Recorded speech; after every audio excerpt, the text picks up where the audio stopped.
Despite having a new head coach and outside of offensive line coach Donovan Raiola, an entirely new staff with Marcus Satterfield as the offensive coordinator and Tony White as the defensive coordinator, Matt Rhule and Nebraska football have returned to a familiar phase of lunacy.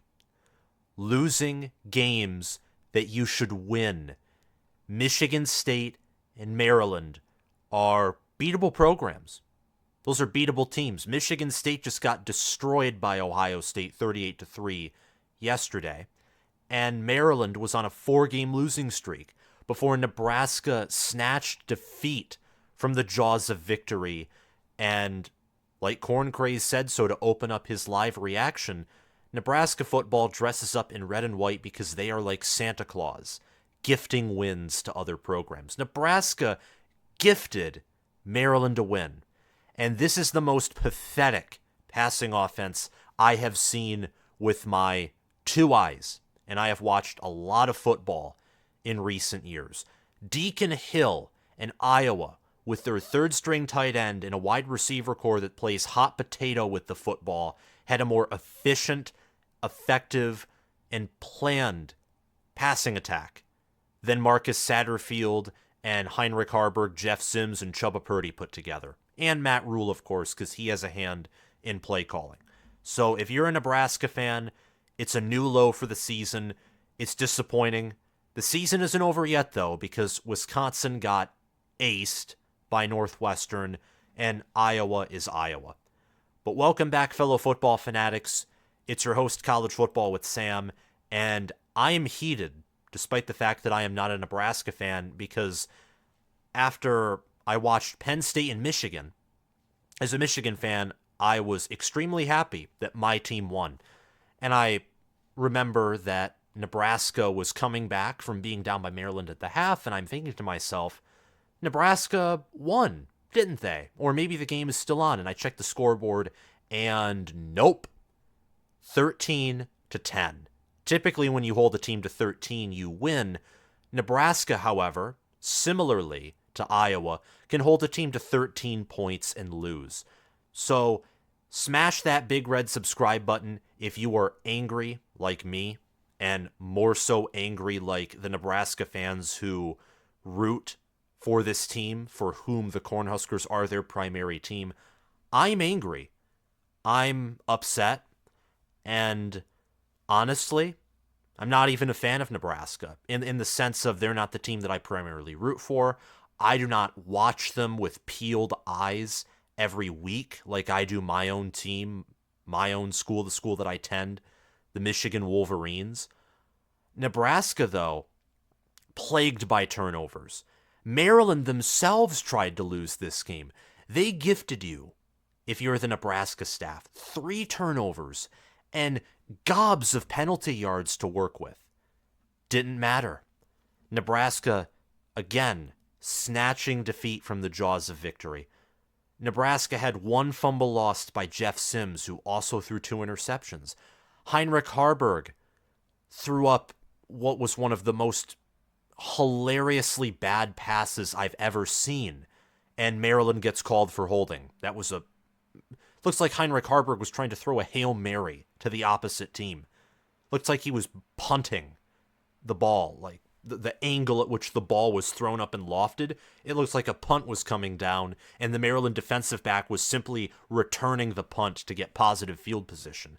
And Chubba Purdy forcing the football into the end zone on what was really the game-sealing interception, because then Maryland ran and passed down on a tired Nebraska defense, got themselves into field goal range, and kicked the game-tying field goal to win 13-10.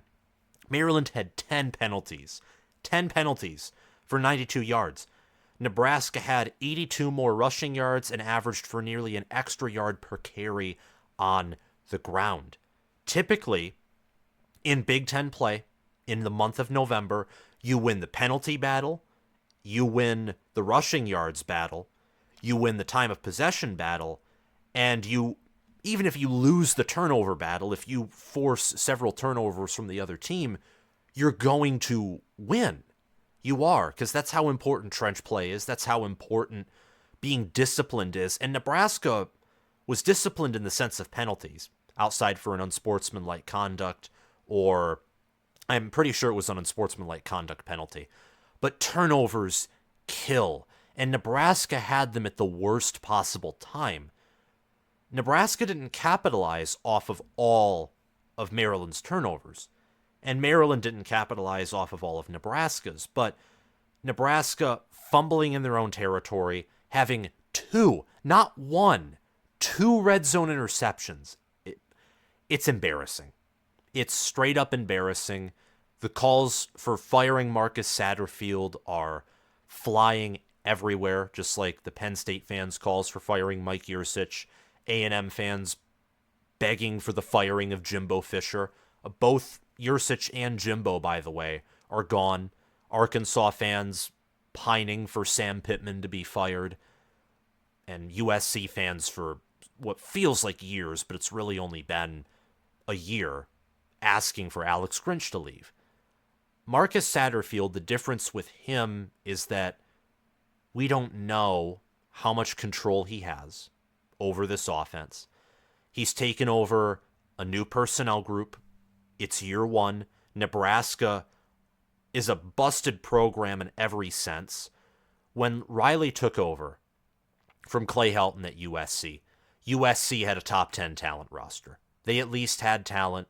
Clay Helton was better, funny enough, at winning games than Scott Frost was. It wasn't quite as broken as Nebraska. Similar for Mike Yurcich at Penn State. He walked into a pretty good situation. Jimbo Fisher walked into gobs of talent at Texas A&M, got them more talented, couldn't win, and now is being paid $75 million to leave. Brian Ferentz, he got let go from Iowa. He's coaching out for the rest of the year, but he won't be back after this season. Iowa is a more stable program, and Iowa right now, hey, Nebraska fans, you want to be even more mad at Marcus Satterfield and Matt Rhule, and really, this is year one. All of Nebraska's goals are still ahead of them. If Iowa loses to Illinois and Nebraska beats Wisconsin and then Nebraska beats Iowa, which totally possible, Iowa's margin for error is next to nothing with that offense. Nebraska can still get to Indy, as crazy as it sounds. Iowa has a better scoring offense than Nebraska. Nebraska scores 18.3 points per game. That is the 125th best offense scoring in America. Iowa's 123rd, scoring a half point more per game. And Iowa this year hasn't had many safeties or pick sixes. They still force turnovers, and they still kick a lot of field goals, but they don't have that same, pick six ratio from interceptions to pick sixes that they've had in especially 2021, but even last season. And Iowa actually had somewhat of an impressive offensive performance against Rutgers, but anyway, this offense for Nebraska is horrible. For quarterback, Jeff Sims, Heinrich Haarberg, they can't throw, they can't take care of the football. They're athletes. Heinrich Haarberg and Jeff Sims are athletes. And Jeff Sims in this game was the better passer. The problem is he's still turnover heavy. He's a problem. Same with Heinrich Haarberg. They hold the team back. Chubba Purdy had 33 yards rushing, 24 yards passing, and the fact that those statistics make him the best quarterback in this matchup is gross. It's grotesque. Again, this is the most pathetic passing offense I have witnessed, and that's me watching Iowa football for the past 2 or 3 seasons with Spencer Petras, an injured Cade McNamara who was not properly developed by Brian Ferentz, and also watching Deacon Hill, who statistically is even worse than Spencer Petras. So I digress. For Maryland, they go bowling. They can beat Rutgers after watching Rutgers perform poorly in Kinnick Stadium. For Michigan, that's a trap game, traveling to College Park before they have to return home to play Ohio State. So Maryland with a chance maybe to cause some chaos. Unlikely, but nothing's guaranteed. If Maryland can reach 7 wins this season after that mid-season collapse, That in itself is somewhat of a success and gives them some momentum entering next season where they will have an easier schedule. Talia Tagovailoa played a great game. Maryland's ground attack wasn't great, but it was average, above average. It got the job done. Maryland only held Nebraska. They held Nebraska to 1 sack. So Maryland's offensive line, I don't know if they changed anything necessarily, but the Terrapins had a better performance at the line of scrimmage offensively and defensively than they've had in the previous four games, maybe 3, because they performed well against Ohio State. The Buckeyes, talent-wise, eventually overwhelmed them in the late third and fourth quarter. My player of the game is Taulia Tagovailoa. I think that's understandable. He made great throws and escaped pressure. He was 27 of 40 for 283 yards, a touchdown, and a pick. Talia Tagovailoa is a good quarterback. On the season, so far, I think he's a top 25 quarterback. ESPN's quarterback efficiency metric thinks that he is just outside of the top 25. They rate him as the 26th best quarterback with a 72.4 quarterback efficiency rating. He has 22 passing touchdowns on the season, 8 interceptions, 2,769 passing yards. He completes 65.3% of his passes, and he has 64 rushing yards and 4 rushing touchdowns on the season. He's only been sacked 21 times, which is down in sacks from 21 and 22. I talked about in my preview video that Talia Tagovailoa was statistically regressing over the previous 2 seasons. In this game, he played against a defense that's top 25 in scoring and that I think overall is top 25. And maybe there's an argument that they're top 20. Nebraska's problem was not on defense. When you let Taulia Tagovailoa throw for 283 yards on 40 attempts. That's only 7 yards per pass attempt, by the way. And a few of those were deep shots. Jayshon Jones hit along a 43. Ty Felton hit along a 53.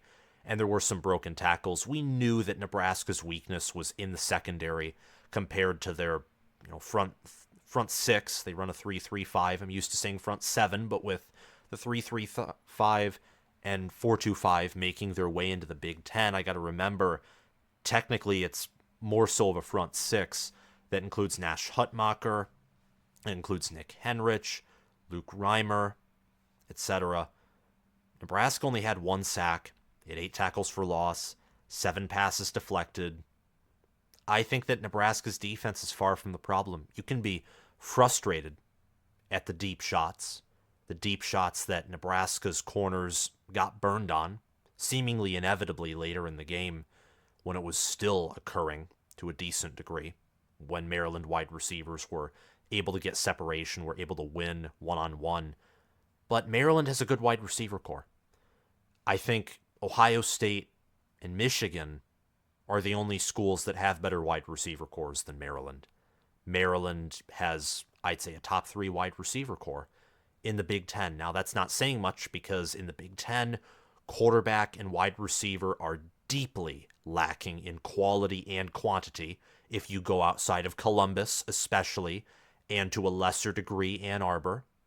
Marvin Harrison Jr. and Emeka Egbuka are far and above anything else at any other wide receiver core in the Big Ten. And J.J. McCarthy's the best quarterback in the Big Ten, but Kyle McCord does follow closer behind him than perhaps many would want to agree.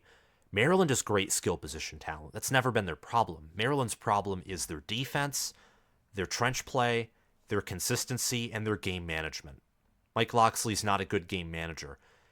And yet, you gave Mike Locksley a win in a close game. How does that feel? It doesn't feel good, does it? And it doesn't make me feel good either. You should be frustrated. You should be disappointed. And you should want something better. You should also understand what Marcus Satterfield and what Matt Rhule and what Tony White have to work with. That's what makes Tony White's defense and the job that he's done so impressive. Last year, this defense was horrid. They couldn't tackle. They couldn't read offenses. They looked like non-playable characters from video games. I remember watching that Georgia Southern game. Nebraska's players they looked like they were in a video game and they were lagging when making the tackle. Like they were trying to tackle the guy, thinking that he was in their arms. Oh, wait, he's 10 yards ahead of you. It was bonkers, and Tony White's turned around the defense. This offense is worse than any offense, that Scott Frost ever produced during his time at Nebraska. And that's a mistake that is on Marcus Satterfield and on Matt Rhule because they thought Jeff Sims was their guy. They didn't go with Casey Thompson, who is still with the school. And honestly, this team with Casey Thompson and an offensive line that is more physical and is superior than any Scott Frost offensive line at protecting the passer and opening up the run, Casey Thompson, even though he doesn't have the same scrambling ability that Sims and Haarberg do, he wouldn't be making these mistakes. Casey Thompson last year was good for maybe 1 turnover a game. Not 2, not 3, oh heck, not 4 or 5 either. It's ridiculous. Totally ridiculous. And he would have been healthier this season and probably would have played better because he had a better offensive line. He had a more functional, consistent run game. Emmett Johnson, by the way, he's improving every game. Every game. And in spite of that, in spite of improvements at offensive line, in spite of a tight end room that has improved, there's so much that Nebraska's gotten better at compared to last season. Last year, Nebraska was 4-8. And this season, they're 5-5. They could go 7-5. They could go 5-7. They could go 6-6. They could win their bowl game. They could lose. They could also go to Indy. And whether you win or lose there, just get to Indy and worry about being 1-0 every week rather than 0-1 every week. Maryland won this game in large part because of the difference at quarterback. In fact, if Maryland and Nebraska to equal quarterback play, Nebraska wins 10 out of 10 times. Nebraska has the better trench play. They have the better players defensively. They have, in my mind, better run game overall. And I said that in the preview video. And they might have the better offensive line, and dare I say it, even with all their injuries, the better running back room. Emmett Johnson looks like a stud. He looks like Darius Taylor out there. 2 young running backs who are just grinding up defenses when they get the chance.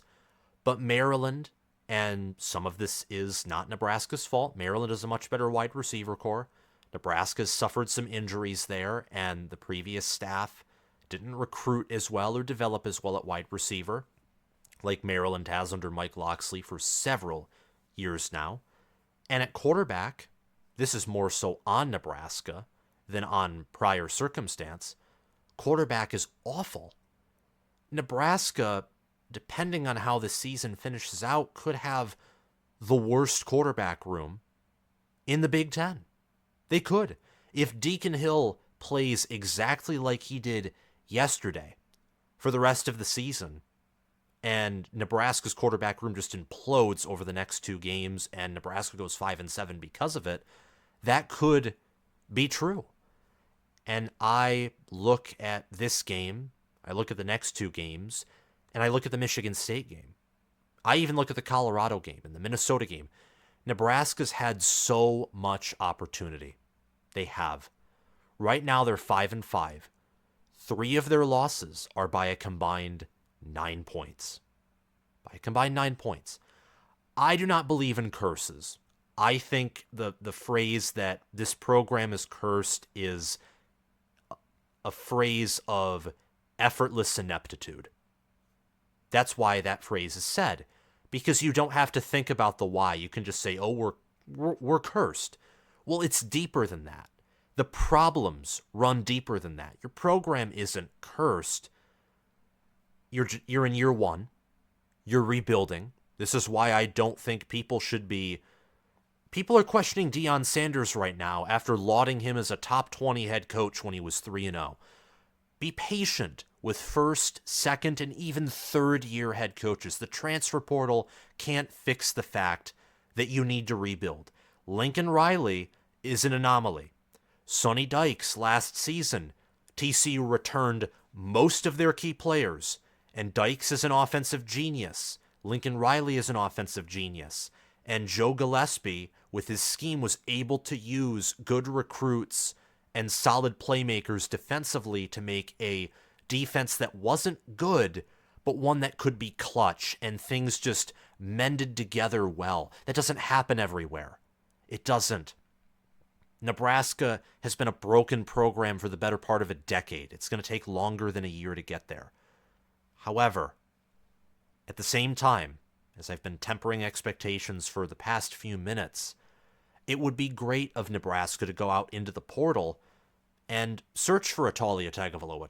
Talia Tagovailoa is not an elite quarterback, but he's a good quarterback. And he's a quarterback that can get the job done and put you in a better position to win rather than putting you in a position to lose. Talia Tagovailoa, by the way, has another year of eligibility remaining.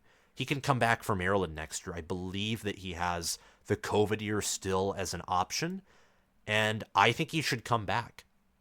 And that's mainly because he's 5'11", 208 pounds. He's been consistent from about 2021 to the present day. After improving from 2020 to 2021, he's been relatively consistent.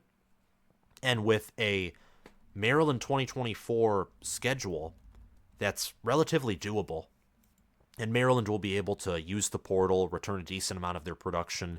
Mike Locksley is still getting players through recruiting, and he changed up his recruiting method. I don't have evidence of that, but he went from recruiting top 25 classes that didn't produce a whole lot outside of the wide receiver core to having lower recruiting rankings, but I think more physical players, tough players, and more team players rather than individual stars. And there's a difference. In 2024, Maryland plays UConn, Michigan State, Virginia, Villanova, Indiana, Northwestern, USC, Minnesota, Oregon, Rutgers, Iowa, Penn State. USC, Oregon, Penn State, as hard as of a schedule that is, that's easier than Michigan, Ohio State, and Penn State. Oregon will lose a lot of their production. USC will lose a fair amount of their production. And these Pac-12 schools, I think, will get a rude awakening even for programs like Maryland, Rutgers, Nebraska, who have only been in the Big Ten for a little over a decade, or about a decade in the case of Maryland and Rutgers, who joined at the beginning of the 2014 season. I think that Maryland having Talia Tagovailoa return, that would be huge for them. And with an easier schedule, maybe Mike Locksley can use that to pick up an extra win or two and compete for championships like he said he thought his team was ready to do this season. So for Maryland, this is a good win. You have to find a way to win if you're Maryland, because going 0-4 after starting out 5-0, that's hard. That's really hard to bounce back from that. Your team's demoralized. You're suffering attrition. Losing is getting in your head. Becomes a mental thing more than just someone physically outworking you and out scheming you. Great bounce back by Mike Locksley and company, and by Talia Tagovailoa, who's my player of the game, and he was the difference maker for Maryland, and that's great. Good for him, and I hope at some point he takes another step to rise among the tier list of college football quarterbacks. With Nebraska, I want to touch on them. We talk about winners last. We save the best for last on this channel. And mainly when I talk about Nebraska, whether it is a win or a loss, I like to focus on them because they're an intriguing program. They're more intriguing in my mind than Maryland is. As a program, they have more resources, a higher ceiling, a better history. And Nebraska fans are the best fans in college football. They really are. I'm a Michigan fan, and I'm dealing with some insanity in my own fan base. And you can also find that with Ohio State fans, Penn State fans. You can find that with Alabama, Georgia, Texas, USC, Oregon. You can find that with any fan base. And you also see it sometimes with Nebraska's fan base. But Nebraska fans, I feel, are a nice, not even nice, I think kind is a better descriptor word, a better adjective. They're a kind fan base that just wants to win. And they're persistent. They're passionate. They don't give up. Nebraska, as a football team, has continuously delivered a failed product to them for the past several seasons. Nebraska this year is starting to sink to the bottom of the Big Ten. The injuries are taking a toll. Heinrich Haarberg, like Corn Crazed said, and Corn Crazed, by the way, great analysis. He helps me cover Nebraska football just from his perspective, his information, and he's a great resource for me, for many other people, and he's also very informative, entertaining, builds a great community. So check out his channel via the pinned comment in my description. And also, if you want to support the channel and gain access to some extra content, check out my Patreon page via the link in that same pinned comment. Thank you very much. As Corn Crazed said, Nebraska, their quarterback room, and especially Heinrich Haarberg, has been figured out by opposing defenses. Heinrich Haarberg cannot throw the football. He can run. He's athletic. He can't throw. Again, that first potential interception that was thrown, where if you started the highlight or low light reel, if you're a Nebraska fan, of that one play, if you started it from a certain point, it would have looked like Nebraska punted and Maryland's defensive back was returning the football, and it would have looked like Nebraska's wide receiver was the punt coverage man or one of the punt coverage guys. That is how bad that throw was. It was completely off target. I don't know who Heinrich Haarberg was throwing that football to. He was throwing it to the defensive back. And interceptions throughout the rest of the game were an atrocity. Jeff Sims just cannot hang on to the football. He tries to do too much. He is not secure with the football. And the injuries are taking a toll. And the defense is getting worn down. Maryland, on the final 3-minute drive, ran a few plays and picked up quite a few yards on some of those runs. They were able to bully Nebraska. It's like Nebraska's defense didn't, I'm not going to say give up, because I think that's too harsh and it's inaccurate. But Nebraska's defense, they tried so hard and they exerted so much energy that at some point you can't play at 100% when you're on the field as much as they are and when you have to pick up the pace as much as they do. You can't do that. Nebraska's defense is like the one super intelligent high schooler who is in a group of 4, and that group of 4 is assigned a project to do, and he is the only person working on the project. And if he came from a top 1% family with tons of money, maybe he could get some money from his father or mother to pay for others to help him do the project. I think that's what Iowa has in that very broken analogies. They have Phil Parker. Phil Parker's a unicorn, just like being born into the top 1% or earning your way up to the top 1%. That's rare. And it's a blessing. Iowa's blessed to have Phil Parker as their defensive coordinator. Very blessed. And even more so, the fact that Phil Parker has stayed with them. He's probably rejected, declined, whatever you want to call it, multiple defensive coordinator and head coaching opportunities to stay at Iowa. Or there's Alabama, who they have so much talent, so much talent, that even if their offense is slugging along, the defense can come up with big plays. Same with Georgia's defense in 2021 with all those NFL players. Nebraska neither has a complete wizard, out-of-this-world defensive mind in Phil Parker.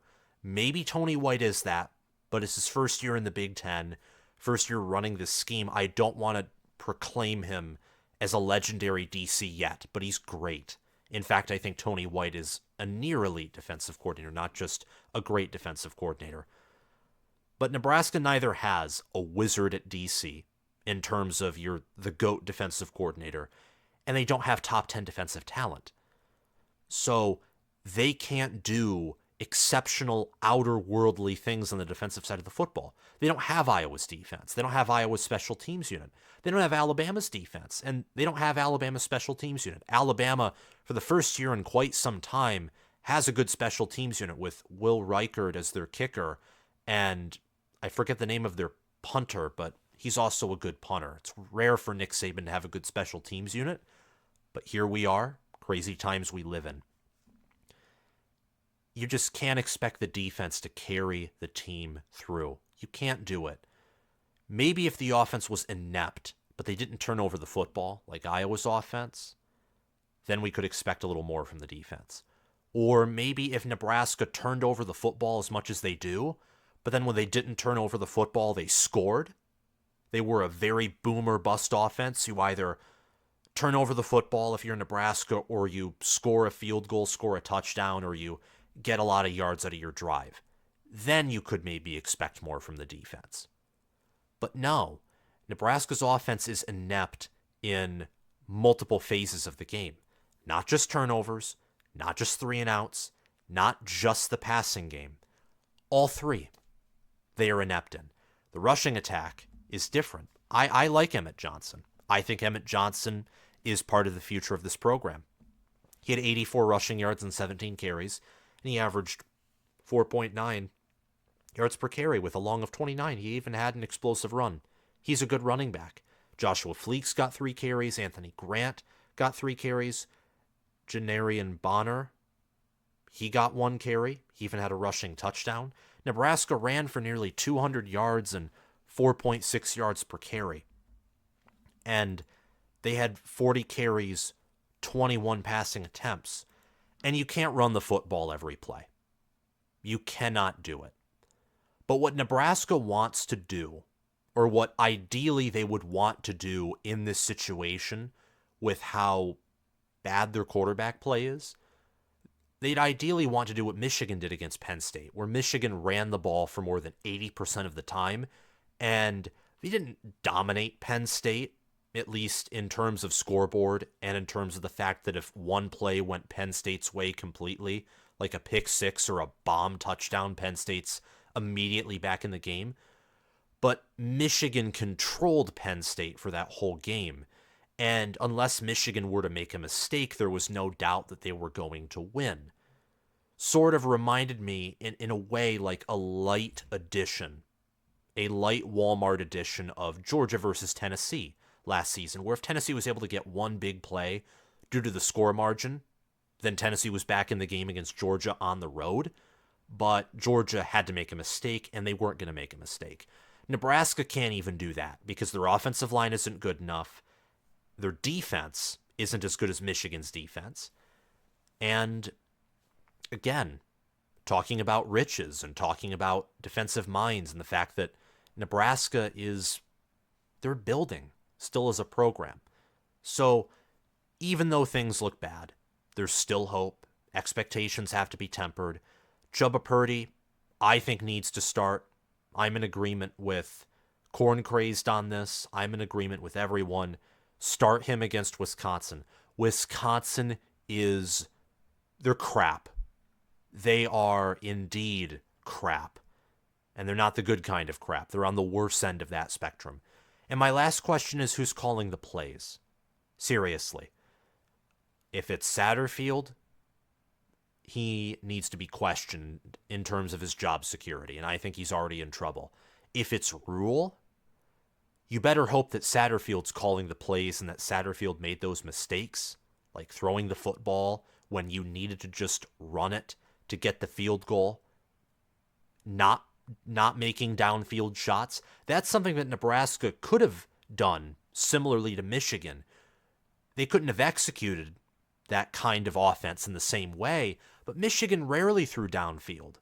And when they did, they had J.J. McCarthy, so they knew that they could execute a downfield pass. But they only threw it 9 times. 9.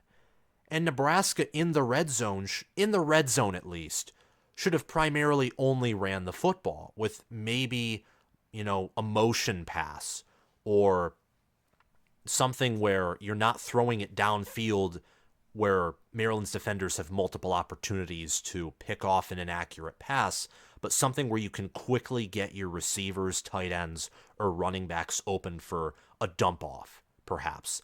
They didn't do that. So If Satterfield's calling the plays, this is an easier solution. You take him out of the equation. If Rhule is the primary play caller here, and he filters the decisions, so that's already problematic based off of how the offense looked, then the issue for the offensive performance is deeper. But overall, I still like the direction that this program is going in. They look more physical. They look tougher. Nebraska finally looks like a Big Ten team for the first time in really since the Bo Pelini era. And even under Bo Pelini, there were games where, despite being far superior teams to Scott Frost or this Matt Rhule unit, Nebraska would just get pancaked and aced by Wisconsin or beaten by Michigan State. Or one year, Brady Hoke just took them apart. That was the 2011 season where Denard Robinson was one of the better players in the Big Ten. And Michigan had a functional offense and defense. That's where Brady Hoke looked good because he was able to add a defense to Rich Rodriguez's offense. For Maryland, I'm going to keep this shorter than Nebraska, but we still have to talk about the Terrapins and their victory. Maryland is going bowling, and they fought through adversity, and that's very important. Talia Tagovailoa, I think, is a good quarterback. I've already talked about this. I think he should return next season because I think Maryland can maybe search for a 9-win season, or dare I say it, a 10-win season. Who knows? We'll just have to see. But Taulia Tagovailoa, I'm pretty confident, has that extra year of eligibility.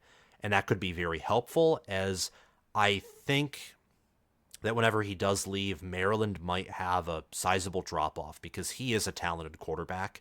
And I think that if he played for a better school, a better football team, under a better head coach, and under a better offensive staff, reminder that Maryland's had different offensive coordinators when Taulia Tagovailoa has been there for 4 years. So Tagovailoa has been through several offensive coordinators, different quarterback coaches, different coaching. That doesn't always help. I think that he could have been developed into a better quarterback. So with Kevin Sumlin, I don't know if he's going to stay on the staff due to his driving under the influence thing that happened. But if Kevin Sumlin hopefully stays on the staff, along with Josh Gaddis, maybe some of that continuity provided with an easier schedule and some better use of the portal, better recruits. Maybe that all can work together for a better season next year. I think Maryland needs one more win, whether that's against Michigan or more likely Rutgers. Getting a winning regular season out of a season that started off hot but then quickly cooled off would be big. And then going 8-5 again would give this program, I think, sizable momentum entering next season. Maryland ran for over 100 yards after Penn State held them to -50.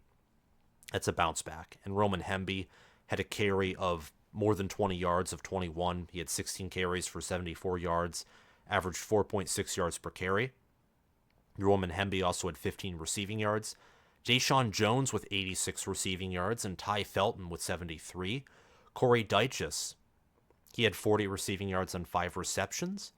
Corey Dyches is a good tight end, and Ty Felton, Deshaun Jones, Caden Prather, very capable wide receiver core.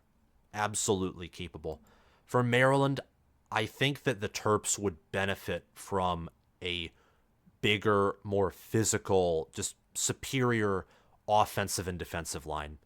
I think if Maryland had better trench play, that could have been the difference against Northwestern, who sacked them multiple times, who was able to stuff their run game, and against Illinois, and it would have allowed them to hold up better against Penn State and Ohio State.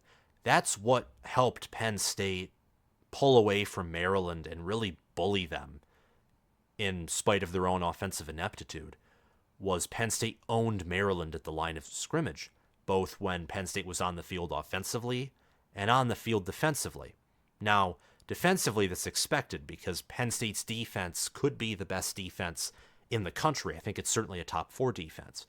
But Penn State's offense and offensive line are not top 10. I don't even think they're top 15.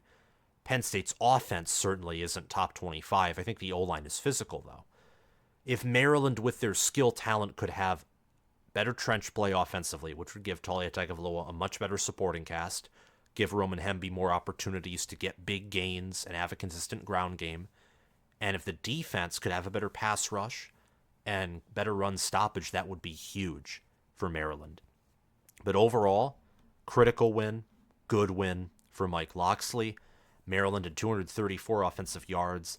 They had 2 touchdowns, and in spite of penalties, 3 turnovers, and losing the ground game, Maryland had the better third down day, 6 of 13 on third down. They had 19 first downs. And despite the fact that they were 0-2 on fourth down as well, they won 13-10, and Maryland is going bowling. Thank you so much for watching this video. Make sure to hit that subscribe button and click the notification bell so that you can join this awesome community and help us reach 20,000 subscribers by the end of the college football season. Thanks to Crash2488, Anthony McDowell, and Justin Rogg for being Heisman patrons. Thanks to Spencer Bringhurst, Noah DDLC, and SFS Inverted for being All-American patrons. And thanks to Will Loftus, Gabriel Calendar, Roaming Gnome, Matthew Sale, Chris Lane, Austin Christmas, and Zubin Zah for being all-conference patrons.